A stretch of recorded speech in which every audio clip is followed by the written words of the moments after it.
अब ये आज जो मैं जिस टॉपिक के बारे में आप सभी से बात करने जा रहा हूँ, तो उसके पहले ही मैं एक तरीके का डिस्क्लेमर बोल देना चाहता हूँ कि इसको please as an informative video लें और इसके ऊपर कोई कंट्रोवर्सी ना बनाएं, क्योंकि जो भी मैं बोलने जा रहा हूँ वो न्यूज़ में छपे हुए आर्टिकल्स या जो भी स्टेटमेंट दिए गए हैं जेएनयू के वाइस चांसलर मैडम द्वारा, उसके बेसिस पे है। तो ना ही इसमें मेरा कोई अपना ओपिनियन है, बिकॉज मैं ये एक्चुअली इस वीडियो के थ्रू जानना चाहता हूँ कि आप लोग इस बारे में क्या सोचते हैं।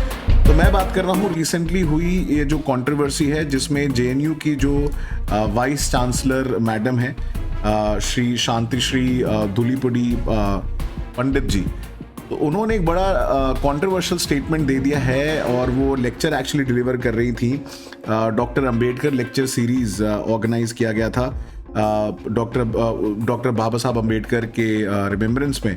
तो इस she was giving this lecture at the Ambedkar international centre in new Delhi. और उन्होंने ऐसा बोल दिया कि एंथ्रोपोलॉजिकली अगर आप देखेंगे तो कोई भी भगवान ब्राह्मण की कैटेगरी में नहीं आता। इनफैक्ट हाईएस्ट जो है वो क्षत्रिय कम्युनिटी होती है, और कोई भी भगवान ब्राह्मण की कैटेगरी में नहीं आता। इनफैक्ट उससे ज़्यादा धमाकेदार जो स्टेटमेंट और कंट्रोवर्शियल हो गया, अब इसके बारे में आप क्या सोचते हैं मुझे नहीं पता, बट इन्होंने एंथ्रोपोलॉजिकल एविडेंस साइट किया है, तो उसके बारे में मैं भी अब जानना चाहता हूँ कि ऐसा कहाँ से उन्होंने कोट किया है। वैसे काफ़ी सारे प्रोफेसर्स ने इसको जो है काउंटर भी किया है, बट उन्होंने यहाँ तक कह दिया कि लॉर्ड शिवा शायद एससी और एसटी कम्युनिटी को बिलोंग करते हैं, क्योंकि लॉर्ड शिवा जो हैं वो एक सिमेट्री पे बैठे रहते हैं। जैसे कि आप जानते हैं कि शंकर भगवान भोले बाबा जो हैं उनके गले में सांप होता है, स्नेक है, और बहुत कम कपड़े पहनते हैं। और जनरली वो एक आप देखेंगे कि उनके जो बारात भी थी उसमें राक्षस और ये सारे जीव जंतु लोग जो आए थे। तो उनका ये कहना कि कोई ब्राह्मण ऐसा नहीं है, तो ब्राह्मण कभी भी ऐसे सिमेट्री में नहीं बैठ सकता। तो इसीलिए उनका कहना था कि ये शायद एससी एसटी को बिलोंग करते हैं, अगर आप एंथ्रोपोलॉजिकल एविडेंस देखोगे। अब उन्होंने ऐसा क्यों बोला?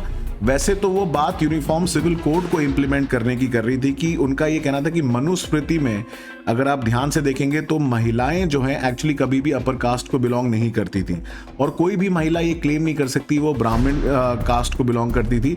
वो सिर्फ शादी के द्वारा ही अपने हस्बैंड की कास्ट या फादर की कास्ट जो होती है उसके बेसिस में उनको कास्ट मिलती है।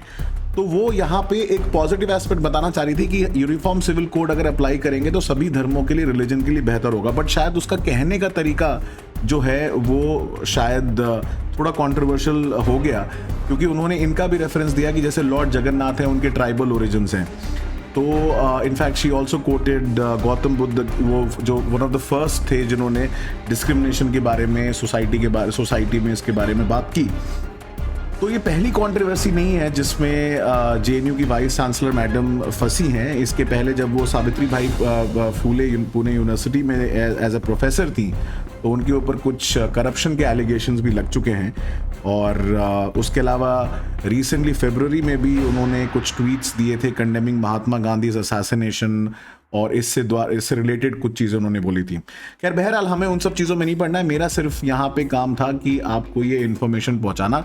और अगर आप एंथ्रोपोलॉजी के स्टूडेंट हो तो मैं ज़रूर जानना चाहूँगा, बिकॉज सोशोलॉजी और एंथ्रोपोलॉजी बड़े इंटरेस्टिंग सब्जेक्ट्स हैं, और एंथ्रोपोलॉजी ह्यूमन रेस के एवोल्यूशन के बारे में बात करता है, सोशोलॉजी उसको स्टडी करता है from the point of view of society. तो अगर आप कहीं पे अगर ऐसा आपने पढ़ा है तो हमें भी बताएं, हमें भी थोड़ा एनलाइटन करें। बट खैर जो जेएनयू की वीसी मैडम ने बोल दिया है उससे आप कितने हद तक अग्री करते हैं ज़रूर बताएं कमेंट सेक्शन में। और अगर आपको और भी इंफॉर्मेटिव वीडियोस या ऐसे और वीडियोस जानने हैं या मेरी और भी सीरीज़ को फॉलो करना है, तो आप चैनल को सब्सक्राइब करना ना भूलें। And more than that, if you want to join my courses on Unacademy, you are more than welcome. Description box में नीचे लिंक दिए हुए हैं, और ऐसे ही कुछ इंटरेस्टिंग धमाकेदार इंफॉर्मेटिव वीडियोस हम लोग लेके आते रहेंगे। नेक्स्ट टाइम, जय हिंद।